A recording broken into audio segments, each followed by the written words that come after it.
اعوذ باللہ من الشیطان الرجیم بسم اللہ الرحمن الرحیم قال اللہ تبارک و تعالی اعوذ باللہ من الشیطان الرجیم بسم اللہ الرحمن الرحیم وتلک الامثال نضربها للناس وما يعقلها الا العالمون قال فی مقام آخر انما یخشی اللہ من عباده العلماء۔ ابھی 2-3 دن پہلے ہی مکتب اہل البیت علیہم السلام کی عظیم شخصیت، عظیم دانشمند اور دانشور اور متفکر علامہ آیت اللہ حسن زادہ عاملی آل اللہ مقام و شریف کا انتقال ہوا ہے۔ یہ شخصیت جو ہے واقعاً اس زمانے کی عجائب میں سے تھی، جس کا شمار جو ہے نوادر زمانے میں شمار ہوتا ہے، یعنی بالکل نفیس ایک نسخہ جیسے ہوتا ہے، بالکل کامیاب ہوتا ہے۔ تو یہ آغا صاحب ایسی تھے جنہیں صاحب الفنون کہا جاتا تھا۔ صاحب فنون یعنی مختلف علوم میں ان کو اسپیشلسٹ اس میں تھے، اور آج کی اصطلاح میں اگر کہا جائے کتنے علوم پہ ان کو پی ایچ ڈی تھی اصطلاح میں۔ کئی یونیورسٹیوں کی یہ خواہش ہوتی تھی کہ ہمارے یونیورسٹی کے جو علمی جو محکمہ ہے اور اس میں جو حیات علمی جسے کہا جاتا ہے، اس میں بے عنوان استاد کی حیثیت انہیں رکھنا چاہتے تھے۔ تو لہذا یہ بہت ہی عظیم انسان تھے۔ ان میں چند صفات پائی جاتی تھیں۔ مناسب سمجھتا ہوں کہ اس عظیم شخصیت کے حوالے سے جو ہمارا فریضہ بنتا ہے تاکہ لوگوں تک آگاہی ہو کہ یہ کون سی شخصیت تھیں۔ سب سے پہلے دیکھیں، قرآن کریم نے 2 چیزیں بتائی ہیں دانشور اور دانشمندوں کے بارے میں، علماء کے بارے میں۔ پڑھے لکھے لوگوں کی علامتیں 2 ملتی ہیں۔ ایک تو یہ ہے کہ یہ اللہ تعالیٰ کی نشانیوں میں، اللہ تعالیٰ کی قرآن میں دی گئی مثالوں کے بارے میں غور و فکر کرتے ہیں، یعنی ان کا مزاج کیا ہے، تعقل، تفکر اور غور و فکر کرنا۔ یہ اللہ تعالیٰ کی آیات کو ایسی سرسری طور پہ نہیں دیکھا کرتے، بلکہ اس میں غور و خوض کرتے ہیں۔ دوسری عالم کی جو صفت کو جو قرآن میں ملتی ہے وہ یہ ہے کہ یہ وہ لوگ ہیں جن کے دلوں میں پروردگار کی خشیت پائی جاتی ہے، یعنی خداوند کریم کی وہ عظمت اور ابوت اور شکوہ اور عظمت اور بزرگی کو اپنے پورے وجود سے احساس کرتے ہیں۔ ان دوسرے الفاظ میں یہ کبھی بھی اپنے آپ کو پروردگار سے بیگانہ نہیں جانتے، ہر آن میں، ہر لحظے میں پروردگار کے محضر میں اپنے آپ کو دیکھتے ہیں۔ اس کو اگر دوسری اصطلاح میں کہا جاتا ہے تہذیب نفس، صفائے قلب، یعنی ان کا جو قلب ہوتا ہے، چونکہ بعد جو عبارتوں میں ملتا ہے کہ یہ انسان کا قلب ہے یہ پروردگار کا حرم ہے، حرم الہی میں کسی اور کو نہیں آنے دیتے۔ اب یہاں پہ کسی اور کو نہ آنے دا مطلب کیا ہے کہ پروردگار کے علاوہ کیا دل میں کسی کی محبت نہیں آ سکتی؟ اگر آپ دیکھیں مناجات المحبین جو ہے مفاتح الجنان میں بھی ہے، جو امام زین العابدین علیہ الصلوۃ والسلام سے منسوب ہے، وہاں پہ ایک دعا کا جملہ یہ ملتا ہے، اللہم انی اسألک حبک، پروردگارہ میں تو اس سے تیری محبت کا سوال کرتا ہوں، وحب من یحبک، اور ان احباب اور افراد کی محبت کا تقاضا کرتا ہوں جو تجھ سے محبت کرتے ہیں، وحب کل عمل یوصلنی الیک، اور ہر اس عمل کی محبت کا تقاضا کرتا ہوں جو عمل مجھے تیرے تک پہنچا سکے۔ یہی وجہ ہے کربلا میں امام حسین علیہ السلام کی تعبیرات کیا ملتے ہیں، انی احب الصلاۃ، مجھے نماز سے محبت ہے، یعنی نماز سے محبت انسان کو خدا تک پہنچاتی ہے۔ یہ جو شخصیت تھی، ان کا جو قلب تھا، جہاں تعقل اور خیرات اور غور و فکر پایا جاتا تھا، وہاں پہ پروردگار کی محبت سے مالا مال تھا۔ وہ ان ہستیوں کی محبت سے مالا مال تھا جو اللہ سے محبت کرتے ہیں، اور ہر اس عمل سے ان کا دل مالا مال تھا، وہ عمل جو پروردگار تک انسان کو پہنچاتا ہے۔ سب سے پہلے آغا صاحب جو تھے علامہ حسن زادہ عاملی صاحب کا جو دین کو قبول کرنا وہ ہماری طرح موروثی نہیں تھا، وہ بعض کا تعبیر یہ بولتے ہیں تقلیدی شیعہ. تقلیدی شیعہ سے کیا مراد ہے؟ یعنی آپ دیکھ رہے ہیں چونکہ ہمارے گھر میں سب شیعہ آ رہے ہیں، ہمارے آباء اجداد میں شیعہ، اسی طریقے سے ہم چاہ رہے ہیں. یہ جو علامہ صاحب تھے انہوں نے تحقیق کی تمام مکاتب فکری کے بارے میں جو مسلمان نہیں ہیں، دوسرے مکاتب فکری ہیں، دوسرے مکاتب فکری جو فلسفی ہیں، دوسرے جو حتیٰ کہ الہادی جو افکار کے لوگ ہیں، ان تمام پہ ریسرچ کرنے کے بعد اور اسی طریقے سے دوسرے جو مذاہب ہیں ان کے بارے میں ریسرچ کرنے کے بعد اس نتیجے تک پہنچتے ہیں کہ وہ مذہب جو انسان کو حقیقتاً خدا تک پہنچا سکتا ہے وہ فقط اور فقط مکتب اہل بیت علیہم الصلوۃ والسلام ہے. پس انہوں نے اس کو قبول کیا. اس معنی میں تقلیدی نہیں تھے، یعنی تحقیقی ذہن ان کا تھا. مزاج کیا تھا؟ تحقیقی مزاج تھا. اور یہی چیز ملتی ہے علماء کے بارے میں کہ وہ کیا ہوتے ہیں، مزاج ان کا تحقیقی ہوتا ہے. دوسرا، علامہ صاحب میں جو نہایت اہم جو چیز پائی جاتی ہے وہ علم سے نہایت لگاؤ اور محبت تھی. اگر کوئی یہ چاہتا ہے کہ وہ اس وادی میں کامیاب ہو تو اس کو اس وادی سے محبت کرنی پڑے گی، لگاؤ اور محنت اور مشقت کا مظاہرہ کرنا پڑے گا. علامہ خود فرماتے ہیں جب جوانی میں ہم تھے تو آسا وہاں پہ پڑھتے تھے. عامل جو ان کا اپنا وطن ہے، یعنی دوسرے الفاظ میں ایک شہر ہے، آج کل تو مازندران کا ایک بہت بڑا شہر ہے عامل. وہاں پہ فرماتے ہیں جب ہم جوانی میں ہمارے اندر بہت زیادہ عشق تھا پڑھنے کا، بہت زیادہ لگاؤ تھا، لگن تھی. یعنی علم سے لگاؤ ہے، لگاؤ اور ہوتا ہے، پڑھنا اور ہوتا ہے. یہ بہت فرق ان میں پایا جاتا ہے. لگاؤ کا کیا مطلب ہے؟ یوں سمجھے آپ کی جو پسندیدہ ڈش جب آتی ہے تو آپ کے کھانے کا انداز اور ہوتا ہے. ان کا کیا ہوتا ہے جناب؟ ان کو لگاؤ تھا علم سے، اس حد تک علم سے لگاؤ تھا کہ ہر وقت جہاں کہیں بھی علم کی بھیک لینی ہوتی تھی تو وہ وہاں سے لینے سے کتراتے نہیں تھے. خود فرماتے ہیں کہ اور وہیں سے ابتدا ہی سے انہوں نے اللہ تعالیٰ سے محبت اور لگاؤ اور اپنے آپ پہ توجہ دینا شروع کی. فرماتے ہیں کہ ابھی ہماری جوانی کا ٹائم تھا، ممکن آپ کہہ سکتے ہیں 22 سال 25 سال، یہ ابتدائی زمانے کے تھے جی. تو وہاں پہ عامل میں کہتے ہیں جب ہم پڑھتے تھے تو ایک دن سحری کا ٹائم تھا. سحری کے ٹائم پہ اٹھے تھے تو وہاں پہ اس ٹائم ہمیں جو ہے ایک جو ہے رؤیا صادقہ، یعنی سچا خواب جس کو کہا جاتا ہے. ایک سچا خواب کیسے ان کو دکھائی دیتے ہیں؟ یہ فرماتے ہیں کہ ایک منظر ایسے ملتا ہے کہ ہمیں جو ہے امام رضا علیہ الصلوۃ والسلام کی بارگاہ میں شرف حضور کی سعادت ملتی ہے.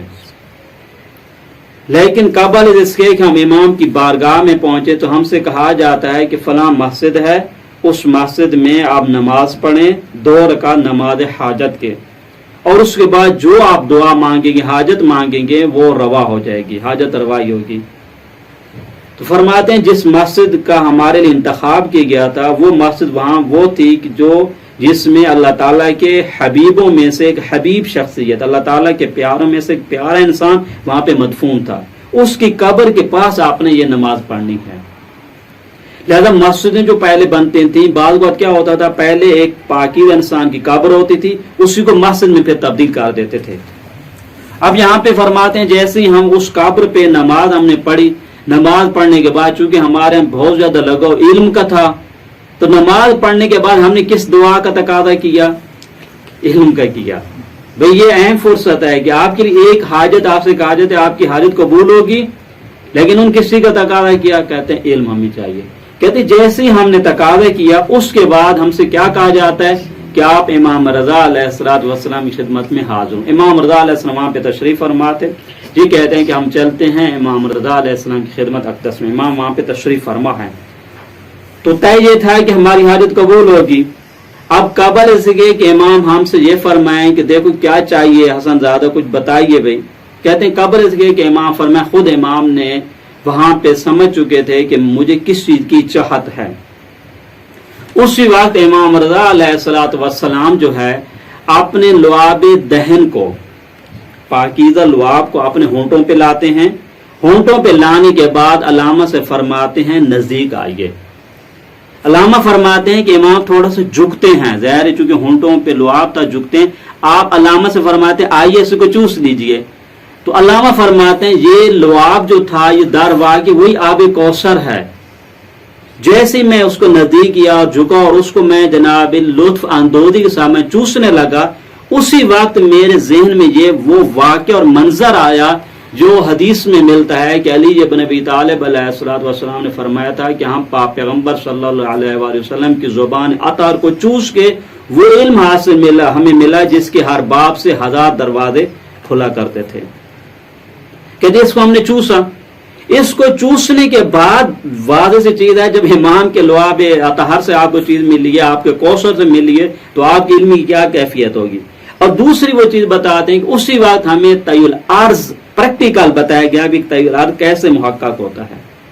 یہ جو ہے زمینی راستے کو طے کرنا، آپ یہاں پہ بیٹھے ہیں، ابھی کربلا پہنچ جاتے ہیں، نہ پاسپورٹ کی ضرورت ہے نہ کسی چیز کی ضرورت ہے، اس کو کہتے ہیں طی الارض۔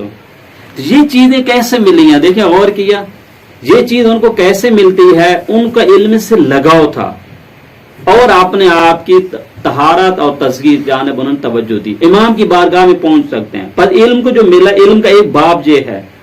دوسرا، آغا صاحب کے علم سے گہرے ارتباط کی جو مثال ہے، غور کیجیے گا، وہ یہ ہے جیسے یہ مدرسے میں لائبریری ہے جس میں ہم بیٹھے، لائبریری ہے، درست ہے؟ تو ظاہر ہے آپ لائبریری میں جو کتابیں ہیں ان کے عنوان سے جانتے ہیں یہ کتاب کس موضوع پر ہے اور اس کا رائٹر کون ہے۔ تو آیت اللہ جواد عاملی حافظ اللہ اس واقعے کو نقل کرتے ہیں، وہ فرماتے ہیں کہ ایک دن ہم آگ کی خدمت میں تھے تو علامہ حسن رضا عاملی صاحب نے ہم سے فرمایا کہ یہ جتنی کتابیں ہیں نا، ان میں سے جون سی کتاب ہمارے سامنے لے، ہم آنکھیں بند کر کے بتا دیں گے کہ اس کتاب کا لکھنے والا کون ہے اور یہ کتاب کس موضوع پر ہے۔ یہ نہیں کہ وہ جناب علم غیب کی بات ہو رہی ہے، کتابوں سے اتنا اونس ہے، ان کو شناخت ہو جاتے، یہ کتاب جو ابھی ہمارے ہاتھ میں ہے وہ بتا سکتے ہیں کہ عرفان کے موضوع پر ہے، فلسفے کے موضوع پہ موضوع ہے، علم حیات ہے، نجوم ہے، ریاضی ہے، کس موضوع پر ہے، نہایت ہی لگا ہوا ہے۔ یہ مثالیں کم نظیر آپ کو ملتی ہیں۔ ایسا ہو سکتا ہے کہ بعض کتابوں کی مثلا پہلا صفحہ ہو، آخری صفحہ ہو، تو انسان کو نہیں پتہ چلتا کس موضوع پر ہے، آپ کتاب کو کھول کے کہہ سکتے یہ کس موضوع پر ہے۔ لیکن یہ آپ نے کبھی سنا ہوگا کہ ایک آدمی کے پاس کتاب لے جائیں اور وہ آنکھیں بند کر کے بتا دے کہ کتاب کس موضوع پر ہے؟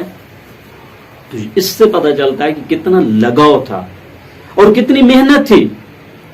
آپ سب کتنی محنت کرتے تھے پڑھنے میں، بہت زیادہ لگاؤ تھا اور بہت زیادہ محنت تھی، اور جہاں یہ چیزیں تھیں تو یہ تبھی چیز ہے کہ اہل بیت علیہ السلام کی عنایت بھی وہاں پہ شامل حال ہوتی ہے۔ اور کبھی بھی ان محنتوں کو اور ان ترقیوں کو یہ نہیں سمجھتے تھے اس میں تو بڑا ہمارا کمال ہے، نہیں، کبھی ان کا آپ زبان سے نہیں سوگا کہ ہم تو ماشاءاللہ بہت بڑے عارف بن گئے ہیں، بہت بڑے فیلسوف ہیں، نہیں، سب چیزوں کو کس کا دین سمجھتے تھے؟ پروردگار کی عنایت۔ یہ چیزیں مہم ہوتی ہے کہ انسان اگر ایک مقام تک پہنچتا ہے تو محنت اور زحمت اس چیز سے ہے۔ یہاں پہ دو چیزیں مہم ہیں، ایک کون سی ہے کہ اللہ تعالیٰ کی شناخت اور اللہ تعالیٰ کے افعال کی شناخت، اللہ تعالیٰ کے محبوبوں سے محبت، اور دوسرا اللہ تعالیٰ کی مخلوق سے محبت۔ گھر میں سب سے پہلی جو مخلوق کا وہ کون سی ہے؟ آپ کے بیوی بچے ہوتے ہیں۔ بعض کا کہا جاتا ہے کہ یہ آدمی بڑا مہربان ہے، کہاں پہ مہربان ہے؟ باہر بڑا اخلاق ہے، باہر جائیں گے ماشاءاللہ دوستوں کے ساتھ دوسری محفلوں میں، لیکن جب گھر آئے گا تو اس کا بالکل چینج ہوتا ہے، وہ مولانا صاحب نہیں ہوتے ہیں جو باہر والے ہوتے ہیں۔ یہ کون سا مزاج ہے؟ یہ اسلامی مزاج نہیں ہے۔ انبیاء کا مزاج کیا ہے؟ اپنی بیوی بچوں سے محبت کرنا۔ علامہ میں یہ چیز پائی جاتی تھی۔ اسلام میں یہ ہے کہ آپ کے لیے ضروری نہیں ہے کہ بیوی اگر آپ کے لیے کوئی کام کرتی ہے یا آپ اس کے لیے تعاون کرتے ہیں تو اس میں کوئی عیب نہیں ہے۔ مولا علی ابن ابی طالب علیہ السلام بھی گھر میں اپنے بیوی کے ساتھ مدد کیا کرتے تھے، کبھی جھاڑو لگانا، کبھی دوسرا کام، بچوں کو سنبھالنا، یہ گھر کے کام کار۔ یہ جو عنایات پروردگار کی ہوتی ہیں اس کی ایک وجہ یہ ہے کہ ہمیں کس حد تک اللہ تعالیٰ کی مخلوق سے محبت اور لگاؤ ہے۔ علامہ صاحب کے بارے میں ملتا ہے، ان کی بیٹی کا انٹرویو ہے جو ڈاکٹر ہیں، وہ فرماتی ہیں کہ ہمارے والد کا یہ مزاج تھا کہ دسترخوان پہ جو بھی چیز آ جاتی تھی تو کبھی یہ نہیں کہتے تھے کہ یہ کیا بنا دیا آپ نے، کبھی یہ ایسا سالن بنا دیا جیسے ہمارے ہوتے ہیں، ابھی اس میں مرچیں زیادہ ڈال دی، اس میں نمک زیادہ ڈال دیا، اس میں مثلا تیل زیادہ ڈال دیا، نہیں، کبھی شکایت نہیں کرتے تھے۔ حتیٰ کہ یوں فرماتے تھے بعض اوقات ان کا یہ انداز تھا حتیٰ کہ ایک جملہ بڑا پیار وہ ان کی بیٹی بیان کرتی ہیں کہ علامہ نے جیسے یہ چھوٹی سی ڈائری ہے دیکھیں اس سے چھوٹی، تو علامہ نے ایک ڈائری بنائی ہوئی تھی، اس ڈائری میں جو ہے نا چیزیں لکھتے تھے آج میں نے کون سا عمل کیا، کون سا عمل صحیح تھا، کون سا عمل صحیح نہیں تھا. اس کو کہتے ہیں اپنے اوپر توجہ دے، مراقبہ، یعنی خود توجہ دینا. اللہ تعالیٰ نے مجھے چند سانسیں دی ہیں، یہ پروردگار کی جانب سے میرے اوپر کیا نعمت ہیں اور مجھے سے بات پرس ہوگی، پوچھا جائے گا. تو علامہ کیا فرق کرتے تھے؟ علامہ سنجاد عاملی صاحب لکھتے تھے بھی آج ہم نے جناب علی جو ہے نا فرض کریں اتنا مطالعہ کیا ہے، ہم نے اتنے درس پڑھے ہیں اور یہ کیا، کوئی محفل ہوا ہے تو وہاں سے ہم نے اونچ نیچ سے مظاہرہ کیا، بچوں کے ساتھ ایسے کیا، یہ کیا وہ کیا. پھر شام کو نمبر لگاتے تھے بھی آج کے دن کے ہمارے کتنے نمبر بنتے، اور نمبر میں بڑی دقت کرتے تھے. یہ نہیں کہ چونکہ خود انسان جب نمبر لگاتا ہے تو کھلے دل سے لگاتے. ماشاءاللہ ہم نے نماز تہجد بھی پڑھی ہے اور یہ بھی پڑھی ہے. علامہ کی نماز تہجد کا انداز ہی الگ تھا، یہ ہمارا نہیں ہوتا جو ہم جو سستی والی نماز تہجد نہیں، وہ خدا سے خصوصی ملاقات کا اسی مرحلے میں کہاں کہاں پہنچتے تھے. وہ نمبر لگانے میں دقت کرتے تھے. یہ جو میں آج کو اپنے آپ کو نمبر دے رہا ہوں، مطلب 100 میں سے میرے کتنے نمبر بنتے ہیں، تو بڑی دقت کرتے تھے. تو ان کی بیٹی وہ فرماتے ہیں، ان کے بیٹے کا بھی یہ اس سے انٹرویو موجود ہے، وہاں پہ فرماتے ہیں ایک دفعہ ہم نے کیا دیکھا ہے کہ اپنے والد کے اس ڈائری میں دیکھا ہے کہ آج انہیں نمبر بڑے اچھے دیے ہوئے تھے. بھئی بات کیا ہے؟ اچھے دینے کی ایک وجہ تھی کہ آج ان کا اپنی بیوی سے رویہ بڑا اچھا رہا ہے. بیوی سے اچھا رویہ ہونے کے بعد اپنے آپ کو نمبر انہوں نے کتنے دیے ہیں؟ بےتنے. آج ہمارے نمبر جو ایرانی اسلام عالم ممتاز ہوں. یہ جو بیوی سے اچھا سلوک کس کی صفت ہے؟ انبیاء کی صفت ہے، انبیاء کی اہل بیت علیہ السلام کی صفت ہے. اس لیے جب دسترخوان پہ کھانا آتا تھا تو کچھ بھی نہیں کہتے تھے، اعتراض نہیں کرتے تھے. حتیٰ کہ بعد کا یوں فرماتے تھے کہ یہ تو جناب بیوی کو کوئی فریضہ تو نہیں بنتا، یہ تو ان کی مہربانی ہے کہ ہمارے لیے کھانا وغیرہ بنا لیتی ہیں. اور یہی وجہ ہے علامہ کی، چونکہ بیوی کا انتقال پہلے ہوتا ہے. جب بیوی کا انتقال ہوا تو ایک دفعہ خود بتاتے ہیں کہ وہ فرماتے ہیں کہ میں سمجھتا تھا یہ اتنی جو میں کتابیں لکھتا ہوں نا یہ میرے اپنے ہاتھ کی طاقت ہے. بعد میں دیکھا کہ ان کی والدہ کی، ان کی جو بیوی کی وفات کے بعد متوجہ ہوا اب یہ میرے ہاتھ نہیں چل رہا. اس وقت یہ متوجہ ہوئے بھئی یہ میرے ہاتھ کا کمال نہیں تھا، اس بیوی نے جو گھر کا ماحول اتنا پرسکون بنایا ہوا تھا اب میرے لیے لکھنے میں آسانی ہوتی تھی. یہ جو شخصیات ہوتی ہیں نا یہ اللہ تعالیٰ کی اس مخلوق سے اس لیے کہا گیا کہ کسی عمل کو چھوٹا نہ سمجھو.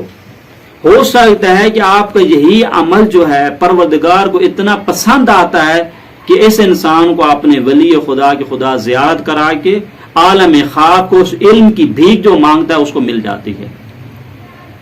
لہذا ان کو سعادت ملی. زندگی میں آپ دیکھیں علامہ سنجاد عاملی صاحب کی زندگی میں دیکھیں کہ مسلسل جناب جہاں ان کے استاد مدفون ہیں مرحوم محمد حسن الہی طباطبائی کو منو کے قبرستان میں مرحوم علامہ طباطبائی کے بھائی تھے، ان سے بہت زیادہ انہوں نے فیض حاصل کیا. یہ جو جتنا بھی انہیں علم حاصل کیا، دیکھیں ایک آخری واقعہ بتاتا ہوں کہ علامہ میں دنیا کے مظاہر نے اس سے جناب علی اپنی جانب مرغوب نہیں کیا تھا.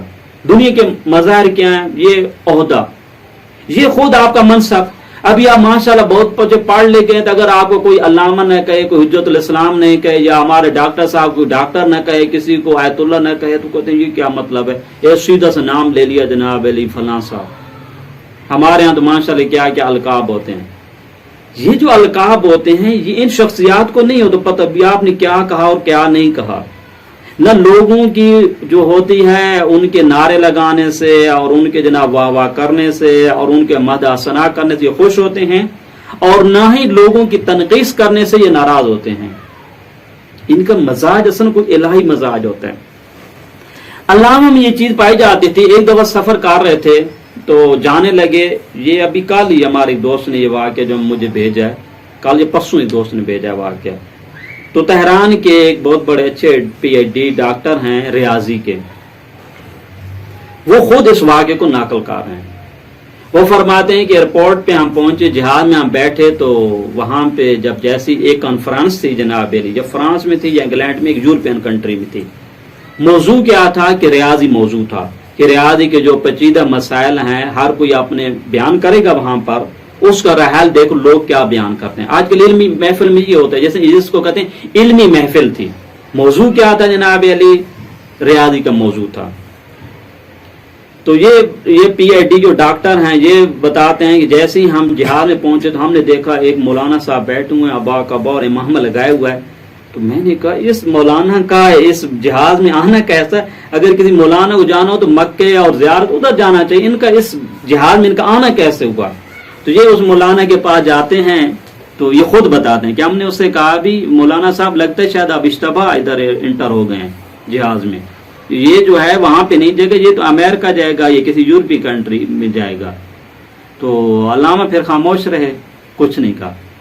پھر اس نے یہ بتایا کہ علامہ نے بتایا کہ کوئی ایک کانفرنس ہو رہی ہے تو وہاں پہ ہمیں بھی آنے کے لیے کہا گیا ہے. تو انہوں نے وہ ڈاکٹر نے کہا بھی آپ کو پتہ ہے کہ موضوع کانفرنس کا کیا ہے؟ یہ تھوڑی ہے جیسے آپ کی زبان میں مثلا قرآن کا موضوع ہو، حدیث کا موضوع ہو، کو نہیں، یہ موضوع نہیں ہے. وہاں پہ ریاضی کے پیچیدہ مسائل کے موضوع پہ کانفرنس ہے.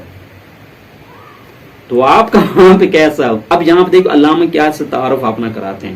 کہہ سکتے تھے بھی آپ کو پتہ نہیں ہے کہ ہم نے ریاضی میں اتنا کام کیا، ہم نے اتنی کتابیں لکھی ہیں، ہمارے اتنے موضوع پہ اتنے مقالے ہیں، اتنی جناب علی تحقیقیں ہیں. کچھ بھی نہیں کہا. ایک جملہ کا انہوں نے کہا ہے کہ میں یہ سمجھتا ہوں، علامہ کا جملہ ہے، میں یہ سمجھتا ہوں میرا اس کانفرنس جانے میں میرا وقت ضائع نہیں ہوگا. دیکھیں کچھ نہیں کہا بھی جناب میری آپ کو نہیں پتا کہ آپ مجھے جانتے ہو میں کون ہوں. ایک جملہ کہا کہ میں یہ سمجھتا ہوں کہ میرے جانے سے اس کانفرنس جانے سے میرا وقت ضائع نہیں ہوگا. ڈاکٹر تو اپنی بات پہ اڑے رہے، وہ کیا کہتے. اب ڈاکٹر نے کیا کیا، اس نے کہا چونکہ ہم جا رہے تھے تو میں نے ایک ریاضی کا نہایت ہی پیچیدہ مسئلہ لکھا ہوا تھا جو میں نے کانفرنس میں پیش کرنا تھا. پیش کریں گے تو وہاں پہ چونکہ مختلف قسم کے ڈاکٹر لوگ موجود ہوں گے تو اس پہ ریسرچ کریں گے، بتائیں گے بھی یہ مسئلے کا اس کا حل کیا. انہوں نے کہا ہے کہ وہی کاغذ جو ہم نے تھا وہ علامہ کو تھما دیا. ہم نے کہا ہے کہ جو ہے اس کو حل کیجیے، آپ تو جا رہے ہیں ریاضی کی کانفرنس میں، اس کو تھوڑا حل کیجیے، دیکھو کچھ کیا ہوتا ہے. تو انہوں نے کہا یہ کہہ کے ہم چونکہ جہاد میں سو گئے تو سیٹوں میں ہوتا ہے چونکہ سفر لمبا ہے، آرام کرنے لگ گئے. تو علامہ نے اس کو لیا. یہ خود ڈاکٹر کہتا ہے کہ میں تھوڑی دیر اٹھا تو میں نے دیکھا کچھ یہ مولانا صاحب کچھ لکھ رہے ہیں، ہم لکھنے میں لگے ہوئے ہیں. اب پھر میں سو گیا. میں نے کہا اس سے کہا، اب یہ ڈاکٹر اس سے کہتا ہے کہ مولانا صاحب جلدی نہ کیجیے، میں تہران فلاں یونیورسٹی میں پڑھاتا ہوں، ڈاکٹر ہوں، انشاءاللہ جب میں واپس آؤں گا تو اس وقت مجھے دے دینا، کوئی جلدی نہیں ہے کہ ابھی سے آپ لگ گئے ہو. یہ تنزیہ انداز تھا. دیکھیں اب پھر کہتے یہ کہا کہ ہم دوبارہ سو گئے. سو کے جناب علی پھر دوبارہ اٹھا تو اب علامہ نے وہ کاغذ مجھے تھما دیا اور علامہ نے بتایا کہ اس ریاضی کا جو آپ نے فارمولہ بتایا پوچھنا چاہتے ہیں، یہ جو مسئلہ اس کے 4 رائے حل ہیں، 4 جواب ہیں. 3 جواب میں نے یہاں پہ لکھ دیے ہیں، ایک وہ جواب ہے جو آپ کو بھی معلوم ہے، وہ نہیں لکھا خوب آپ کو معلوم ہے. 3 جواب میں نے لکھ دیے یہاں پر. جیسے اس نے دیکھا تو اس کو دنگ رہ گیا، یہ کیا مطلب ہے؟ یہ تو وہی مسئلہ تھا جو میں نے کانفرنس میں پیش کرنا تھا. اب اس نے کہا ہے کہ اب علامہ نے بتایا کہ میرا نام حسن زادہ عاملی ہے، میں قم میں رہتا ہوں. فقط اتنا کہا. یہ کیا شخصیت تھی! یعنی اتنا علم حاصل کرنے کے باوجود بھی کتنا تواضع انکساری ہے. ان مسائل کو حل کرنے کے بعد بھی نہیں کہا کہ آپ تو ویسے کہہ رہے تھے نا، ہمارے پتہ چل گیا ہم کون ہیں. اتنا تعارف ہے کہ میرا نام حسن زادہ عاملی ہے اور میں قم میں رہتا ہوں. بات ختم. یہ جو بزرگ انسان ہوتے ہیں نا، بزرگ، یہ اس کو کہتے ہیں بزرگ انسان. یہ دنیا کے مظاہر سے متاثر نہیں ہوتے ہیں. کوئی ان کو یہ کہہ رہا ہے، کوئی علامہ کہہ رہا ہے، کوئی ڈاکٹر کہہ رہا ہے، نہیں. اس کے باوجود اتنے بزرگ ہوتے ہیں کہ یہاں پہ پروردگار یہ ظرف ہوتے ہیں کہ پروردگار کی عنایات ان کو شامل حال ہوتی ہیں. یہ کئی دفعہ مکاشفات کر چکے ہیں. کئی دفعہ یہ ہمارے استاد واقعہ بتا رہے تھے، ہمارے استاد یہ بتا رہے تھے، وہ علامہ سے نقل کر رہے ہیں، علامہ سے وہ ہے مطلب. یہ بھی وہ فرما رہے تھے، ہمارے استاد ابھی زندہ موجود ہیں، یہیں پہ قم میں ہوتے ہیں، ہمارے وہاں پہ مدرسہ امام خمینی میں تھے ہم، تو وہاں پہ انہوں نے یہ واقعہ بیان کیا تھا. وہ فرماتے ہیں کہ ایک دفعہ علامہ نے کیا دیکھا کہ جیسے وہ جو ہے روٹی لے کے نکلے تو جو لوگ ان کو مل رہے ہیں تو کسی کی تصویر عجیب و غریب ہے، کوئی کتے کی شکل میں ہے، کوئی گائے کی شکل میں ہے، کوئی گدھے کی شکل میں، مختلف شکلوں والے لوگ مل رہے ہیں. کہتے ہیں یہ علامہ نے کہا یہ زندگی ایسے ہمارے لیے بڑی سخت ہو جائے گی. آ رہے ہیں ہر کوئی سلام کر رہا ہے، کوئی کس شکل میں ہے، کوئی کس شکل میں، کس شکل میں. اس کے بعد انہوں نے دعا کی پروردگار یہ ہمیں نہیں چاہیے، یہ تو سخت ہو جائے گا ہمارے لیے. یعنی یہ لوگ جو ہے لوگوں کی حقائق کو جانتے تھے. تصویریں ایک دفعہ خود میرے آنکھوں کا واقعہ ہے، چونکہ ان کا گھر صفائیے میں ہے، ہم ابتدا میں آئے ہوئے تھے ایران میں. وہاں پہ یہ علامہ جب بھی آتے تھے بالکل تنہا ہوتے تھے. یہ دیکھیں یہ امتیاز ہے شخصیت کا. گھر کی جو خرید کرتے تھے خود کرتے تھے. یہ نہیں ہے جناب لیکن گھر کو خادم و غلام نہیں، ان کی زندگی آخر تک نہیں تھا، کوئی خادم غلام وغیرہ نہیں تھا. کوئی مہمان آتے تھے تو خود دروازہ کھولتے تھے. علامہ جب باہر نکلتے تھے تو لوگوں کی تمنا یہ ہوتی ہے، چونکہ جب ایک شخصیت باہر آئی تو ساتھ ایک ہجوم سا بن جاتا ہے، کوئی آ رہے تو علامہ کے پاس عصا ہوتی تھی، تو وہ ایسے عصا سے کرتے تھے، ہٹ جاتے تھے میرے ساتھ کوئی نہ چلے. چونکہ جھرمٹ ہوگا تو یہ شناخت ہو جائے گی یہ کوئی شخصیت ہے. بالکل تنہا. یہی روڈ مجھے یاد آج تک وہ ذہن میں میرا واقعہ آیا جہاں پہ قبر ہے مرحوم ایت اللہ مرشی نجفی صاحب، سامنے والے جو پاساز ہے، پاساد پوسٹ ہے، یہ جو مارکیٹ ہے، وہاں سے آتے تو کئی دفعہ دیکھا آوا صاحب کو بالکل لوگوں کو ہٹا رہے ہیں آگے سے، اطراف سے کوئی میرے ساتھ نہ چلے. یہ جو شخصیت تھی جناب نہایت ہی عظیم انسان تھے کہ جس کو ہم نے اپنے ہاتھ سے دیتی. ایسے انسانوں کا دوبارہ پیدا ہونا نہایت ہی مشکل ہوتا ہے. یہ شخصیت جو بننے میں بڑا ٹائم لگتا ہے.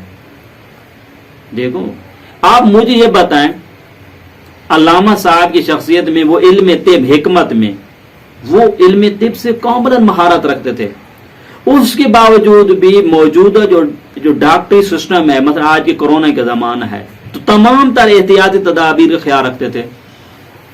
حکیم ہونے کے باوجود بھی، طبیب ہونے کے باوجود بھی جب بھی علامہ گھر سے باہر نکلتے تھے، چونکہ آخری دنوں تو ادھر عامل میں رہتے جہاں پہ انتقال ہوا ہے، جب گھر سے باہر نکلتے تو ماسک لگاتے تھے، اور جب آتے تھے کسی عمومی فضا میں تو فاصلے کے ساتھ بیٹھتے تھے، لوگوں کو مراد کرتے کوئی نزدیک نہ آئے.